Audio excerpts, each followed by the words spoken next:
Anyways, thank you all for taking the time. You mind if I take my coat off? There's a microphone here. How y'all doing? Yeah, well.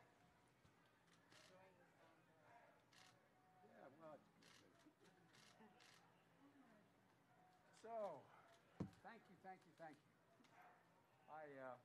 I've been briefed on each of the circumstances y'all are facing, and I'm going to be talking a little more detail a little later. A little later about what's going to the larger program here, but it's all about making sure that we take care of making sure you're able to be taken care of and your families. So, who wants to tell me about their situation first? Fire away.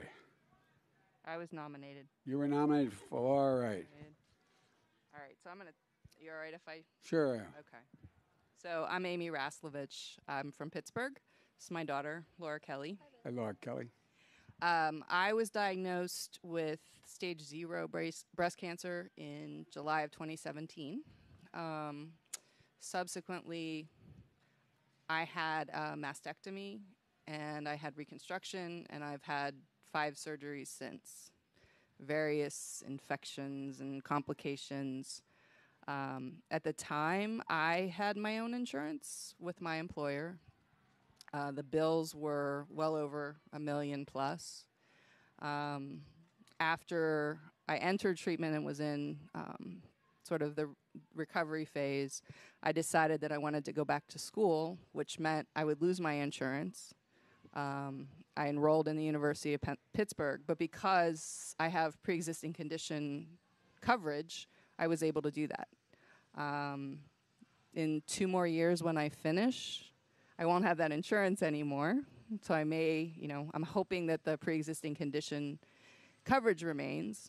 I also benefited from the lifetime benefits, certainly, because we blew past $1 million in a year and kept going. Annual limits, preventive care services that we get for free. I mean, there's just a myriad of elements, I think, of the ACA that have helped me. It's helped me to continue in my treatment and recovery, and it's also going to help me get back into being a productive member of society without being locked or locked out. We very easily could have been a family that was bankrupt based on my care, or faced, can you have that next surgery? Can you have that next adjustment? Or are we going to lose the house? Dad can't leave that job for a better job because we're going to lose our insurance. And both of my kids have pre-existing conditions. They both have celiac disease. It's lifelong autoimmune disorder. If an insurance company had decided pre-ACA that they didn't want to cover that, they would have had no options. And Laura's benefiting now that she can stay on our insurance till she's 26. But then what is always our big fear. So the benefits that we've seen for ourselves and that I've seen in the community, I work a lot with Medicaid, expansion families, multiple ways that people benefit that they might not even realize. Even the fact that the coverage that I have is required to have certain elements included, that I'm not surprised that I don't have that unexpected, oh no, you're really not covered for that, but you don't know it till you need it. That's exactly right. So. You want to say anything, kiddo? Well, obviously, my mom has a lot more experience and knows this every possible way. But yeah, I will be covered until I'm 26, and I'm not sure after that. My grandfather was a worker in the Pennsylvania mills in Johnstown, and this past summer he had a massive stroke, and he was home alone, and so we had to fly him into Pittsburgh because all of my mom and her sisters live there. And I just remember the 4 families sitting in my living room with a stack of medical bills about this big and just being so happy that the helicopter was covered. And I know that if that hadn't been the case, that he wouldn't have been able to afford it or been able to get the surgeries. And the therapy that he's constantly been having now. And yeah, so it's always scary, I think. Well, I have a little sense of it. I've been, unfortunately, a significant consumer of health care myself and my family. And I don't think people really fully understand that there's 100 million people with pre-existing conditions that if the president wins this case, that get wiped out. He keeps saying he's going to cover pre-existing conditions, but he hadn't figured out any way it's possible to do that, absent what we've done. And then the other thing, we're going to talk a little bit about it later, but if I'm elected, I have a plan to significantly expand access to Medicare as well as Medicaid for so many folks, but a lot's going on. But I don't want to keep you all far away. Tell me about what you're doing. Hi, thank you so much for this opportunity. My name is Victoria Salerno, and I am the mom of a 4-year-old son named Cole. This is Cole. Hey, Cole. He couldn't come today, but this is a picture of him.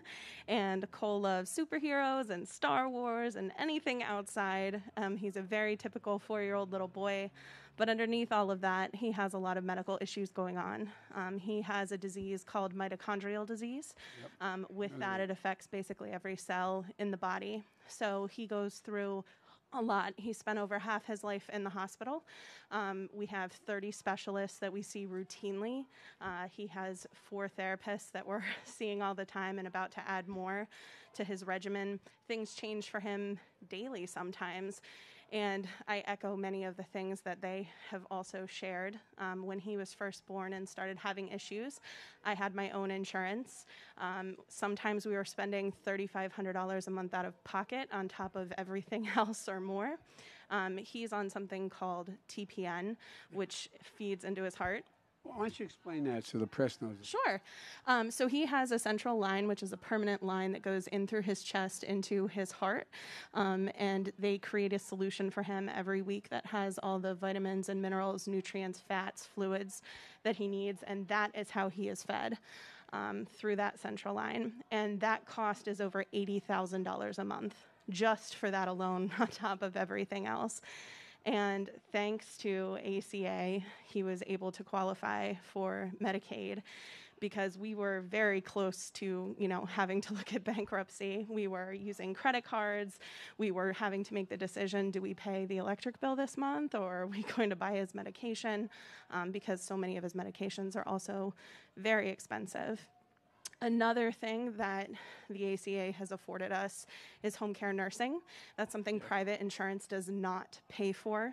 He requires hospital-level care every single day of his life, and because of that, because of ACA, he's able to be home with nurses in his community, part of everyday life, instead of being in a hospital, and that means the world to us.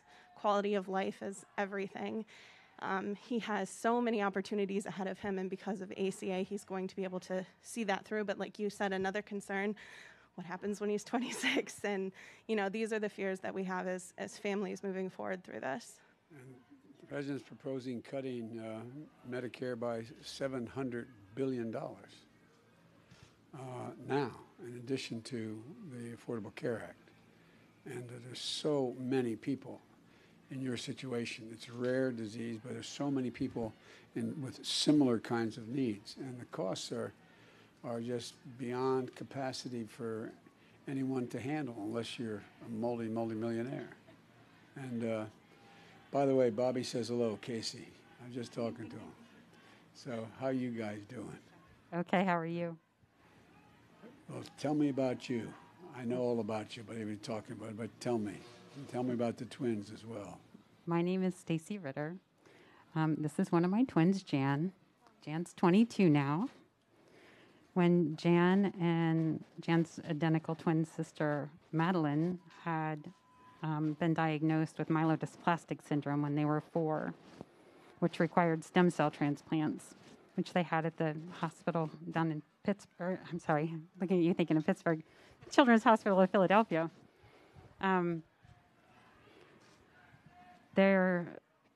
Obviously, the procedure for 2 stem cell transplants is incredibly expensive.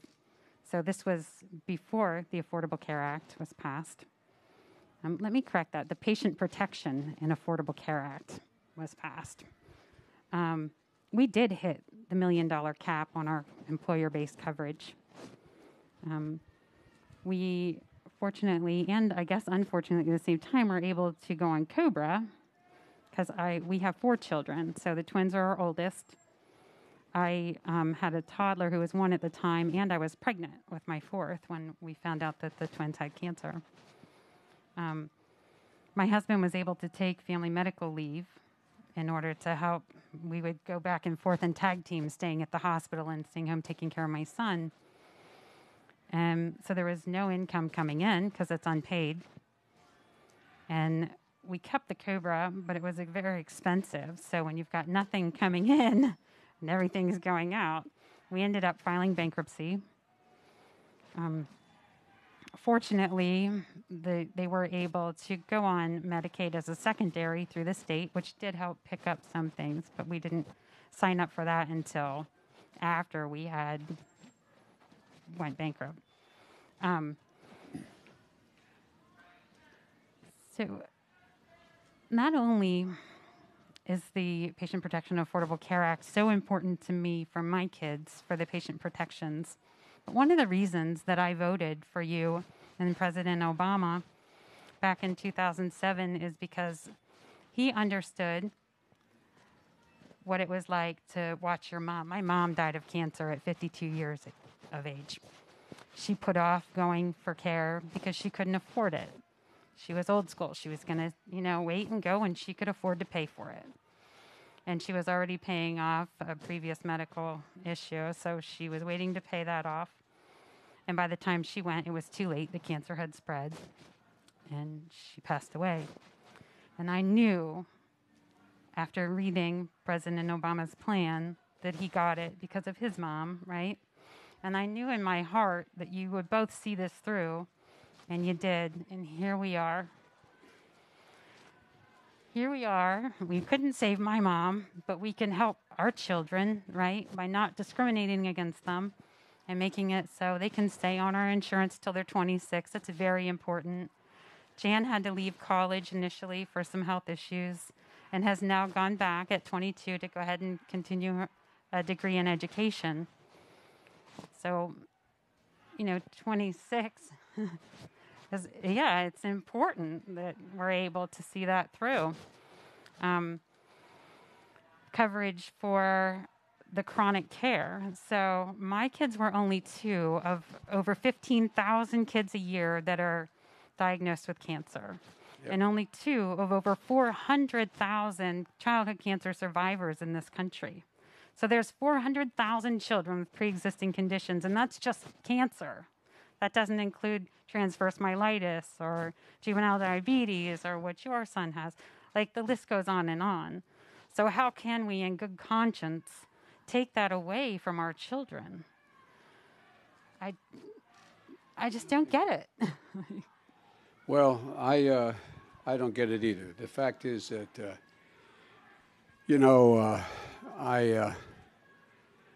the concern about whether or not, the reason everybody kind of forgets why we allowed people to stay on their parents' policy till age 26. It's because of the financial crisis. A whole generation lost access to good jobs, access to insurance, and it made a gigantic difference for people.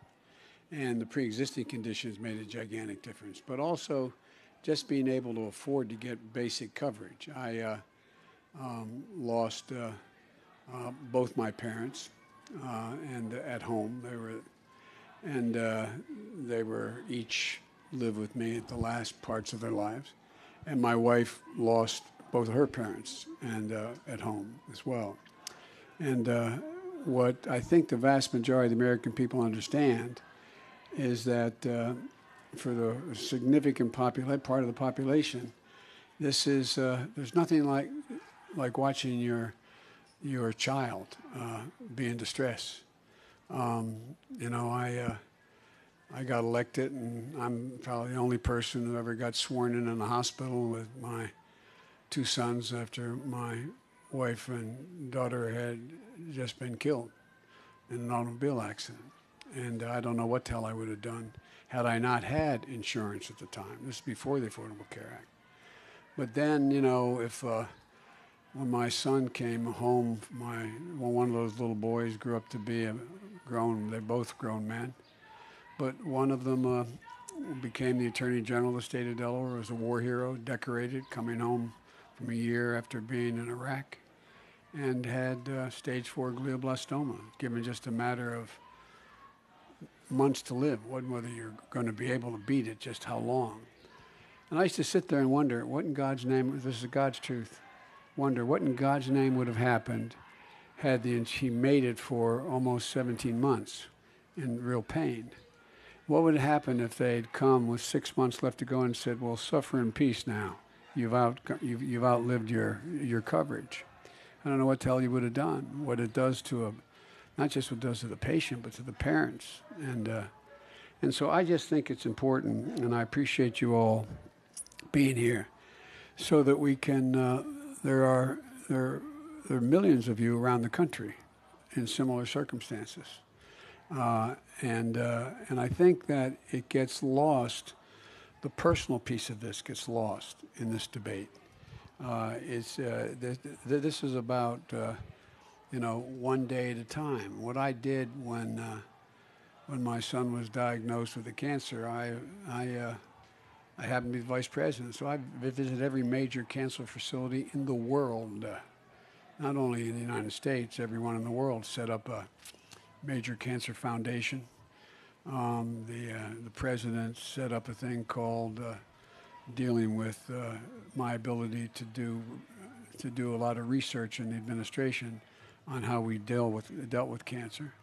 And then when I left, there were 21 cancer hospitals, as well as a total of 9 Nobel laureates who joined and wanted me to continue to do what we had been doing during the administration.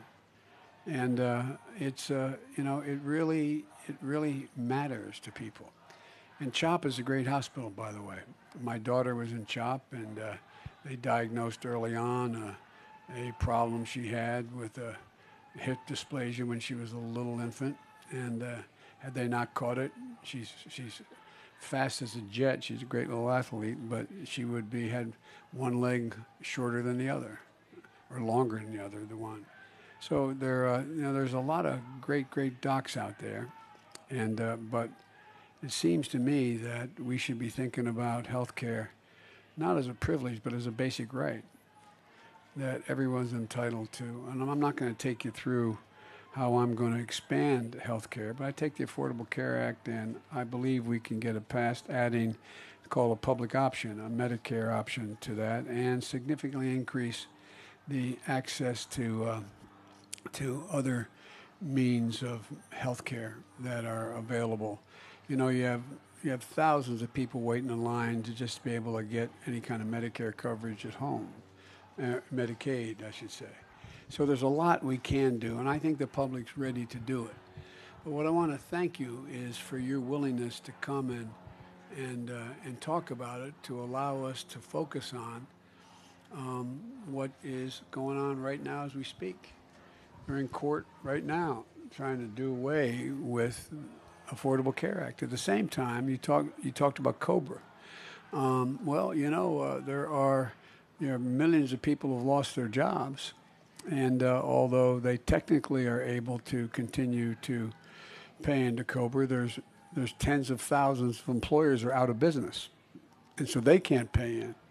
So that's why I propose that we, in fact, the federal government make up that COBRA payment so everybody can keep what they had negotiated, whether they have a job or not, and during this pandemic. But a lot of people are frightened, and one of the things I learned a long time ago, I'm supposedly an expert in foreign policy. Well, healthcare is more complicated than foreign policy, and no, it really is. And think of all the very bright people like you, from PhDs to the guy who's breaking his neck making sure that we keep the roads open, when they have a chance to sign up, and when a year comes up and they can re-up their insurance. Those choices, people, well, what are we doing here? So it's complicated stuff, but in one sense it's incredibly simple. the idea that a family should have to declare bankruptcy, the idea that somebody should be in a position where their child is not able to get the care they need is just the ultimate, the ultimate deprivation. You know, my dad used to say, Joey, a job's about a lot more than a paycheck. It's about dignity. It's about respect. It's about your place in the community. How in God's name can a parent maintain their dignity when they look at their child and realize there's nothing they can do to help them? And so that's what this is all about. I'm confident that we're going to be able to, if God forbid the court makes a ruling I'm worried they might make, that we can in fact pass a beefed up element of the Affordable Care Act and make significant progress, because people are realizing what it means. And think about it. In the middle of the most consequential health crisis in American history since 1918, we're cutting access to insurance while so many businesses are gone out of business and not able to provide their own business health insurance that they have. It just seems to me to be close to cruel. Yeah, well, it is unconscionable, I think. I really do. Can I mention Sure you can. another element that none of us have talked about, but I know we've all experienced? As you're trying to help your child, or in my case, when my recovery, I had to focus so much of my energy on the finances and seeing those bills come in. And I talked to a friend who had moved from Spain to the U.S., and she said, what are you doing? And I'm telling her about the stress that I'm having. Why are you worried about bills? So having to explain to her the way our system worked, when my mental health was already knocked to the bottom. I mean, you're at the bottom when you're in these treatments or when your children are in these treatments. It's all you can do to gather the strength to help them or help yourself get out of bed in the morning. And I vividly remember being on my couch in my pajamas, weeping because the stack of bills just kept growing. I mean, I definitely took solace in the fact that at least my deductibles, that's the other piece of the ACA. Your deductibles and your premiums and your co-payments are capped. So they're going to be cut significantly. But even at that, like, that gave me some solace, but it was this maze in addition to just trying to figure out how am I going to take care of myself? How am I going to continue to take care of my family? And now I have to deal with all these bills. Like, the depression and the anxiety around that is another huge issue that I don't think we ignore.